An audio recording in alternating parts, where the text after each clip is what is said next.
Welcome to Founders Future, a podcast powered by Closers.io, where we dive into the journeys of innovative entrepreneurs and explore the road ahead of them and their companies. I'm your host, Olivia Sammons, and in each episode we'll uncover the stories behind impactful ventures, the challenges faced along the way, and the strategies driving their future growth. Today, I'm very excited to be joined by Tiffany Cooley, founder of Brand and Growth Co. Tiffany is a fractional CMO and growth leader who helps founder-led high-growth brands, especially in DTC and retail, scale with strategy that sticks from first touch all the way through retention and loyalty. Tiffany, welcome to Founders Future. Thank you so much for joining me here today. Yeah, thank you so much for having me. It's a pleasure to have you here, and I'm very much excited to dive in and learn a little bit more about yourself and your journey today. So, Tiffany, with all of my guests, I do like to start at the beginning. So, if you don't mind briefly taking me back to what it was you was doing before you started up Brand and Growth Co., and then from there, what was the motivation behind it? Yeah, I was a chief marketing officer. I have spent most of my career on the brand side. I've actually spent most of my career actually across all the different positions and growth stages that I've had in my career in the retail and D2C sector. It was really interesting to break out of that with my founding role as CMO and I guess founder of Brand and Growth and get into some other agencies. And then I decided to start Brand and Growth to capitalize on a lot of the things that I had learned in my career and also helping startups and early stage companies through their growth. But we can dive into that in a little bit too. Yeah, we can. And that's a nice, fulfilling place to be putting all that experience to good use, sorry. And had you always had the burning ambition to be an entrepreneur, or is that something that just naturally happened, obviously, as you like journeyed through Yeah. life? It was something that I did not think I was going to do, to be honest. It is something that I grew into through the different experiences. And I think the real taste of it I got in my last position when I was the chief marketing officer for a D2C subscription brand. Even then, after leaving that role, I think it wasn't until the last year or so that I decided I really want to help. I love this. I want to help other brands grow and find their success and build a lasting brand. Beautiful. I love it. And I feel like there's nothing better when you are in that early like startup stages or you're working with the founder. You do get a more like personal, relatable experience to it. So it's really cool. So let's dive into that aspect a little bit more. Let's dive into Brand and Growth and Co. So the listeners can have some context moving forward. So, Tiffany, at this point in, like, who would you say is your ideal client? Who do you very much love to work with the most? And then from there, how would you help them and how would you support them? Yeah, I think that my ideal client and what I found just through some trial and error, even in the first stages of my business, are companies that are early growth stage, like I had mentioned, could even be a turnaround situation, but likely on the smaller side, like under a billion versus a very large publicly held company. I'm open to that, but for the most part, I think these smaller companies are the sweet spot. I have, as I mentioned, spent most of my career in retail and D2C. But a lot of the foundations that I gained there, I've been able to use in the marketplace space as well as B2B. I have clients across the board in various verticals, even including CPG. The unexpected client that I think has been very interesting and a really good fit is actually also private equity companies. When they're running due diligence, really trying to identify the health of the marketing team, customer acquisition, retention, budgets, and so forth. That's actually been a really great fit for me as well, just because I've been in this seat. I know how to get to things, I've been hands-on. So, yeah, so I guess I would say those would be the Nice. ideal clients. Nice. And also you mentioned there at the beginning, but you didn't at the end. It was obviously with healthcare companies and stuff as well. Is that one sector that you do take into consideration when you're It's working with them? more just on the marketplace that I've worked on is actually insurance claims, collision Okay, repair, nice. and it's really more marketing the platform. It's a digital platform that acts as a marketplace, Airbnb, but for So people yeah, in the insurance space, whether it's the consumer, auto shops, and so forth. And just a shout out to them, CrashPay. They're amazing. They're doing amazing things. They're getting a lot of interest in the market. sick. That's good to hear. I like that. And naturally, I think obviously coming from your background in retail, that obviously helps you out in a broad of experience as well, because there's lots of like transferable skills Yeah. within that sector. You do quite a bit on that front of it. So it's nice that you're encompassing all of that. And what is it like to work with you then, like Tiffany? What is your approach and how is it you help these companies get to where they want to be? Yeah, I do a variety of different things. For the most part, I like to get in with the founder first and evaluate, is this a good fit for both of us? That chemistry definitely should be there. Do they have a proven model to the point enough where they know that there's a product market fit? Marketing can do great things. Marketing can market a product to some extent, but the repeat behavior, whether it's that or broken business model, marketing can't fix that. So marketing can really help with driving that growth, putting the systems in place, refining brand positioning, refining acquisition. But if the founding like vision isn't actually a product market fit, then that's not really probably a good relationship for either of us. Yeah, 100%. As you say, marketing is more of that front end of things. You have to have that product that people want to have the emphasis with the marketing.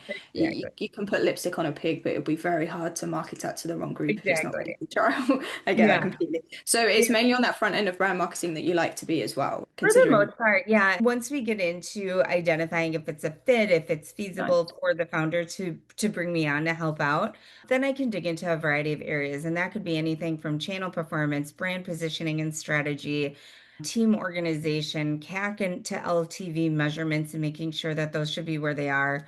Like I said, team structure, agency effectiveness, and also even just being like a second executive, like right hand person for a founder who's trying to do it all.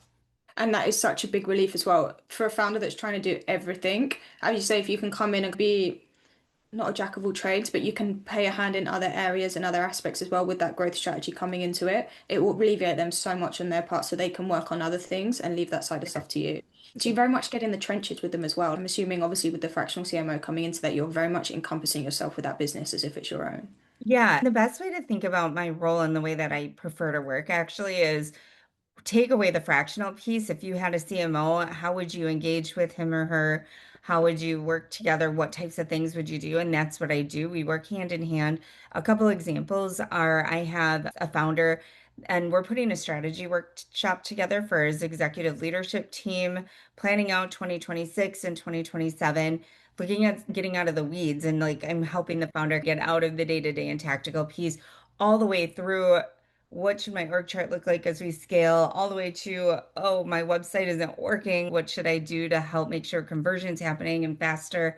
So across the board, but I think that's the beauty of having been in the seat of a chief marketing officer position. I've been in the trenches. I've rolled up my sleeves. I can run an ads manager. I can write email subject lines. I've built web pages. So it's that nice piece where it's inspect what you expect. I can get in and examine things and know what to expect.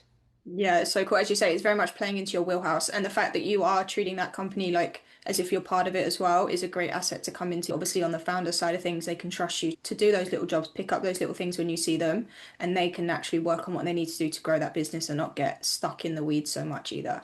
So, yeah, one thing I'm very curious to find out, because naturally the time that you're going for is quite high. So, like, how do you go about acquiring your customers? So, like, in terms of Yeah. channels, methods, like the big fish, how are you catching them? In the most unexpected places, to be honest.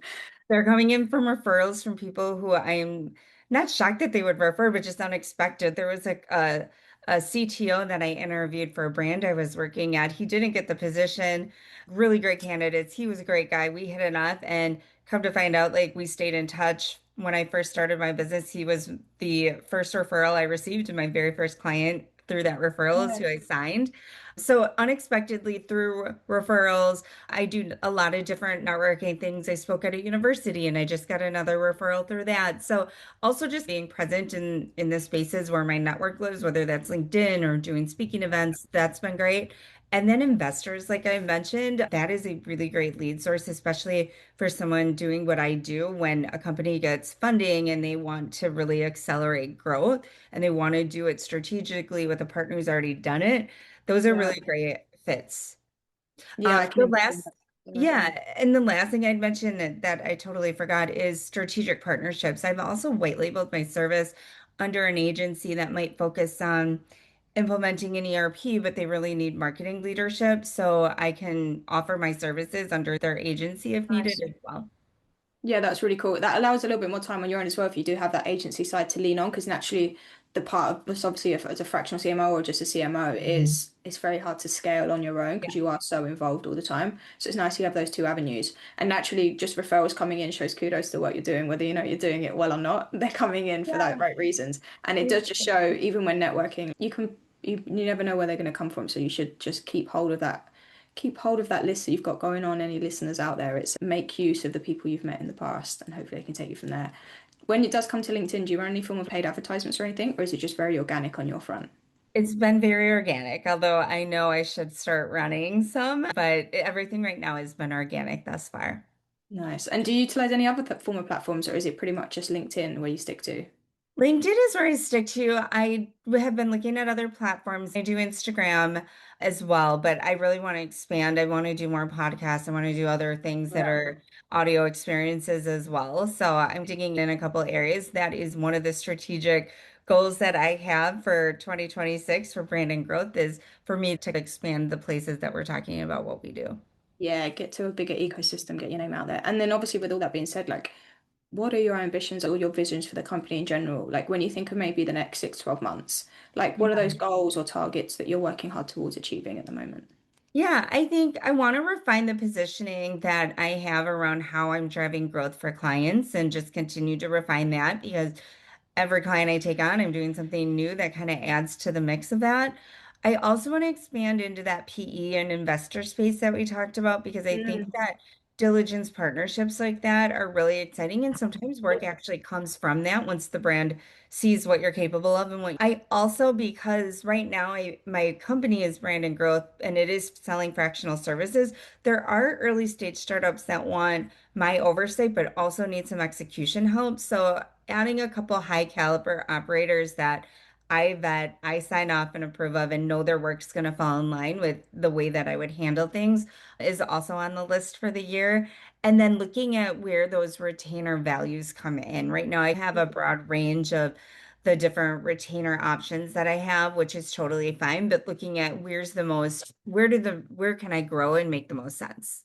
Yeah, that and it is getting past, as you say, that what we mentioned before, it is how do we make the most out of that one situation. So bringing other people to the team is a really cool aspect. So as you say, you can like lean on them. Have you ever worked under had a team before, or would that be a new venture for you as well? No, and that's the part that I miss the most about having gone off and done this on my own. I've had amazing teams. I think it's a superpower of mine to lead and grow and find really amazing talent, sometimes talent you wouldn't expect. So I'm very excited to do that. I actually have a specialized group of very talented contractors that I work with already that I can pull in, but at some point I would like to make sure that I have some high caliber team members that can do some of the work alongside of me. Yeah, I get you. More than something more permanent within the team, and obviously align with your vision as well, which is so important when you are doing that. So nice that you're going to find that nice support group moving forward. I can just feel it. That's really cool. And where are you finding like the biggest challenge for yourself at the moment, Tiffany? Either within the business or even taking those next steps. Yeah, I would say it's probably scaling and figuring out how I can be the face of a lot of things as a fractional CMO and assure my clients that they're getting the same strategy and support, even if I have Yeah. some team members that I can delegate certain tasks and things to. So, really figuring out that balance so that I can continue to focus on the growth and the sales piece of brand and growth, but then also do a lot of the Yeah. client work because I'd love to grow beyond the client base that I have now. Yeah, naturally. And as you say, it's just figuring out that side so you can have that whole system growing itself while the fulfillment's getting done, and then you can do what you need to do as Yeah. well. Pretty cool Yeah. aspect. And one final question to you, Tiffany, before we log out. So, if you could go back in time to a younger self and you could only leave yourself with one piece of advice moving forward, something you know now, but that you didn't know back then, what would you say to yourself?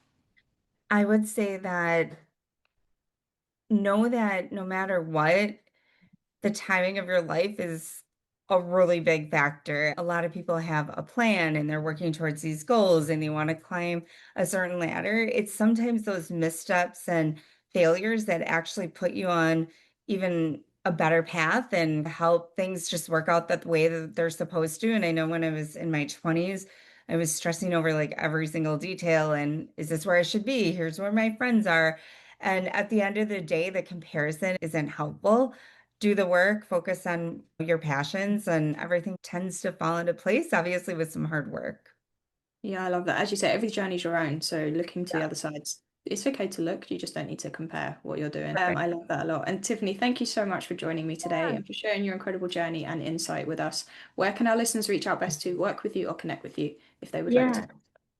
Yeah, my website is brandgrowthco.co. Otherwise, you can also find me on LinkedIn under Tiffany Cooley, and I would love to connect. Thank you Beautiful so stuff. much for having me. No, thank you for joining me. I really appreciate your time. And to our listeners, if you enjoyed today's episode, please be sure to go and check out Tiffany Cooley on LinkedIn. As she just said, drop her a message. Check out brandgrowthco.co. I'm sure they would love to hear from everybody. And do not forget to subscribe to Founders Future via wherever you listen to your favorite podcasts. And if you are a business owner, specifically a coach, consultant, or agency owner, and you're really looking to scale your business and you want to enhance your sales and marketing efforts, visit closers.io to hop on a call with one of our team and discover how we went from $0 to $30 million per year in less than 3 years. But until then, keep on climbing and we'll see you on the next one.